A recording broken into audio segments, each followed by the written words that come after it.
Hello, everyone, and welcome to Tabor Talk. I'm your host, Michael Tabor. So, I have a lot of different sorts of friends and acquaintances, meaning that I have conservative friends, I have friends who are liberal, I have Trump supporting friends, I have friends, acquaintances who can't stand him, I have libertarian friends.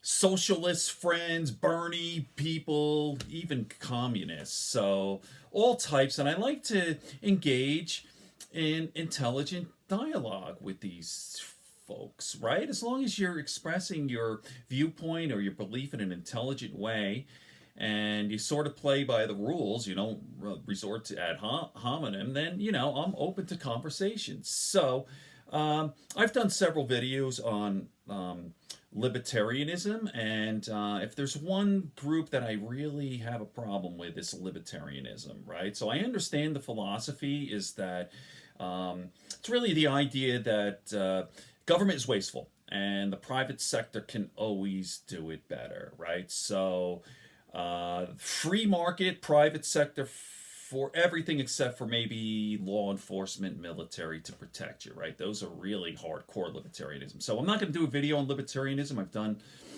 at least a half a dozen. If you're interested, you go back to my channel or just Google it. What is libertarianism? There are a lot of great programs on YouTube and Wikipedia, the whole thing. But anyway. I get a kick out of these libertarians. It's kind of like the survival of the fittest. Pull yourself up by your bootstraps. And what I find hilarious is their condescending, patronizing way they speak of other people. Well, he could just work harder, or like someone who's perhaps not smart or is lacking in some area. It's like, well, he's happy anyway, or she's happy anyway. I just texted a friend who's a libertarian, and I was watching the football games on my big screen. I said, "Oh, wouldn't be nice if our mutual friend could watch the game on a big screen TV?"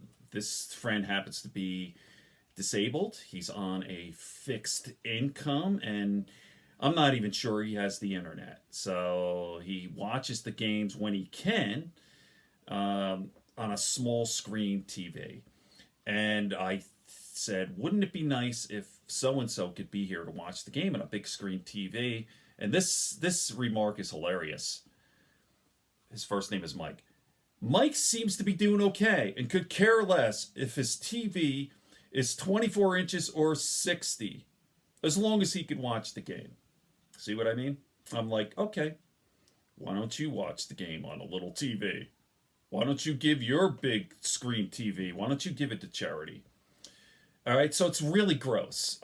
We do it all the time. Rich people rationalize, compartmentalize. Not to say that this person's wealthy, but he's doing better than average. He's doing better than the guy in disability. All right, so it's weird how we do these things. Here's another example where we sort of compartmentalize and rationalize. I had another friend who said, I went to a Christmas party and we were kind of not having a good time, drinking our beer. And we saw in the corner there was a party going on for people who were disabled, people with Down syndrome. And you know what? They were having a way better time than we were. And you know what? I said to myself, who's happier? I'm like, dude, that's such a fucking shit thing to say. Stop with the nonsense. Okay, I'll keep this nice and short. I'll be doing a lot more videos on libertarianism and, like I've done videos on what is libertarianism, conservatism, liberalism, socialism, communism. I'll be doing more of this. Okay, happy holidays, everyone. It's Friday, 2 days after Christmas. Good friends, good books, and a sleepy conscience. Peace, love, and understanding here on Tabor Talk.